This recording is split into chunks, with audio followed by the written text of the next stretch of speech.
Hello friends, welcome in my YouTube channel. आज हम पढ़ेंगे class 9 chapter number 1 number system exercise number 1.1। Friends, last videos में मैंने आपको नंबर सिस्टम के कुछ बेसिक टर्म्स के बारे में बताया था। आई होप वो आप लोगों को क्लियर हो गई होगी। उसी के बिहाफ पे हम एक्सरसाइज करेंगे। तो स्टार्ट करते हैं अपनी exercise number 1। Question number 1, your question number 1 is zero a rational number. क्या ज़ीरो एक रैशनल नंबर है? फ्रेंड्स, मैंने आपको लास्ट क्लास में बताया था कि रैशनल नंबर क्या होता है जिसे आप पी अपॉन क्यू की फॉर्म में लिख सकते हैं। तो क्या ज़ीरो एक रैशनल नंबर है? Can you write in the form of p upon Q? अगर वो रैशनल नंबर है तो क्या आप उसे पी अपॉन क्यू की फॉर्म में लिख सकते हैं? वेयर, जहाँ पे आपकी कंडीशन भी दी है P and Q are integers, P और क्यू इंटीजर्स होंगे and Q is not equal to zero, और जो क्यू है ज़ीरो के इक्वल नहीं होगा। तो देखिए फ्रेंड्स, जैसे कि आपको पता है क्या ज़ीरो एक रैशनल नंबर है? बिल्कुल, ज़ीरो आपका रैशनल नंबर है, क्योंकि आप ज़ीरो के अपॉन में कुछ भी लिखें, 1 लिखें, 30 लिखें, 50 लिखें, इवन कोई भी नंबर आप इसके अपॉन में लिख सकते हैं। मीन्स आप इसे पी अपॉन क्यू की फॉर्म में लिख सकते हैं। तो आपका at the end result zero ही आना है। ठीक है, तो ज़ीरो आपका रैशनल नंबर है, पी अपॉन क्यू की फॉर्म में ऑब्वियसली लिख सकते हैं। बस अपॉन में इसने पहले ही बोल दिया कि Q not equal to zero होना चाहिए, तो आप 0/1 लिख दीजिए, 0/10 लिख दीजिए, कोई भी आप एग्जांपल इसका दे सकते हैं। तो लिखते हैं हम इसके आंसर्स का सॉल्यूशन कुछ हो जाएगा इस तरीके से।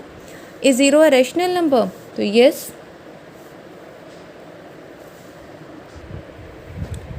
Zero a rational number. Can you write in the form of p upon q? इसका भी आप लिख देंगे yes, we can write in the form of p upon q. Example दे देते हैं हम इसके लिए। जैसे एग्जाम्पल हो जाएगा आपके पास 0/5 है आपके पास, कोई और एग्जाम्पल ले लीजिए आप, 0/10 ले लीजिए, 0/25, कुछ भी ले लीजिए। Eight the and answer result क्या आना है आपके पास? ज़ीरो ही आना है। तो इस तरीके से फ्रेंड ज़ीरो आपका रैशनल नंबर है। सेकंड क्वेश्चन पे चलते हैं। सेकंड क्वेश्चन है आपके पास, find 6 rational numbers between 3 and 4। देखिए आपको दो नंबर्स दिए 3 और 4, और इनके बीच से आपसे रैशनल नंबर निकलवाया। जैसे कि मैंने आप लोगों को बताया, रैशनल नंबर वो जिसे पी अपॉन क्यू की फॉर्म में लिख सकते हैं, लेकिन इसने क्वेश्चन हमें सिर्फ 3 और 4 दिया है। तो हम किस तरीके से करेंगे? सबसे पहले इस 3 और 4 को हम रैशनल नंबर की फॉर्म में लिख सकते हैं। आपका 3 है, क्या हम 3 के अपॉन में 1 लिख सकते हैं? कोई फ़र्क नहीं पड़ेगा, लेकिन ये एक रैशनल नंबर बन जाएगा। सिमिलरली हम 4 को लेंगे, 4 के अपॉन में भी हमने 1 लिखा, तो ये रैशनल नंबर की फॉर्म में आ गए। अब देखिए कितने रैशनल नंबर्स मांगे हैं इसने आपसे? 6 से ग्रेटर किसी भी नंबर से आप मल्टीप्लाई कर दीजिए। इसमें मैं सिर्फ एक नंबर ग्रेटर ले रही हूँ, यहाँ पे 7 से मल्टीप्लाई करते हैं। तो 7 से मल्टीप्लाई यहाँ भी होगी, न्यूमरेटर और डिनोमिनेटर दोनों में ही आपको मल्टीप्लाई करनी है। तो 3 7 जा 21, 7 1 जा 7, 4 7 जा 28, 7 1 जा 7। देखिए अगर आपको रैशनल नंबर फाइंड करने तो कंडीशन ये होती है कि आपका जो डिनोमिनेटर है दोनों ही नंबर्स का सेम होना चाहिए। तो यहाँ पे दोनों का सेम हो गया। अब आप चेक कीजिए क्या आप इनके बीच से 6 रैशनल नंबर्स फाइंड कर सकते हैं। देखिए आपके पास रैशनल नंबर्स क्या हो जाएंगे? रैशनल नंबर्स तो ये हो जाएंगे आपके पास 21 के बाद देखिए 22, 23, 24, 25, 26, 22/7, 23/7, 24/7, 25/7, 26/7 एंड 27/7। तो देखिए 1 2 3 4 5 6 आपको नंबर्स यहाँ से मिल चुके हैं। आप किसी भी नंबर से अगर आप चाहें तो यहाँ 10 से मल्टीप्लाई कीजिए, बस कंडीशन ये होगी, याद रखिएगा डिनोमिनेटर सेम होना चाहिए। यहाँ 10 से किए तो नीचे भी 10 से कर दीजिए। तो आपको यहाँ पे 10 से करेंगे तो आपको 9 नंबर्स मिल जाएंगे। तो प्रॉब्लम यहाँ कुछ नहीं है। अगर आपसे 7 मांगे हैं और आपके पास 9 नंबर्स आ जाते हैं तो आप स्टार्टिंग के 9 नंबर्स यहाँ पे 7 नंबर्स 6 मांगे तो 6 ही लिख दीजिए। अगर ज़्यादा आ जाए तो कोई प्रॉब्लम नहीं, लेकिन कम नहीं आने चाहिए। जैसे 6 मान के आप 6 से मल्टीप्लाई करेंगे तो 6 नहीं मिलेंगे। 6 से किसी स्मॉलर नंबर अगर आप 5 से मल्टीप्लाई करेंगे तो भी आपको यहाँ पे नंबर्स नहीं मिलेंगे।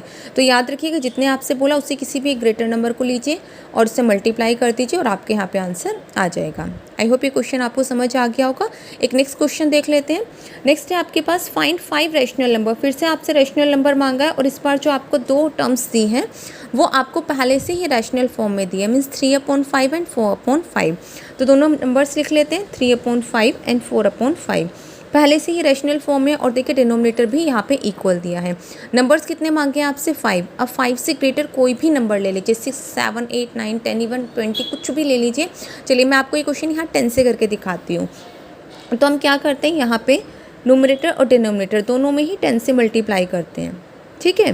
तो ये हो जाएगा 3 10 जा 30, 5 10 जा 50, ये होगा 4 10 जा 40, 5 10 जा 50। डिनोमिनेटर दोनों का सेम है। नंबर्स कितने मांगे हैं यहाँ पे 5, लेकिन हमें देखिए यहाँ पे हम इनके बीच में 10 नंबर्स मिल जाएंगे, लेकिन हमें सिर्फ 5 की नीड है। तो हमने रेशनल नंबर सिर्फ 5 ही लिखेंगे जितने क्वेश्चंस में मांगे हैं।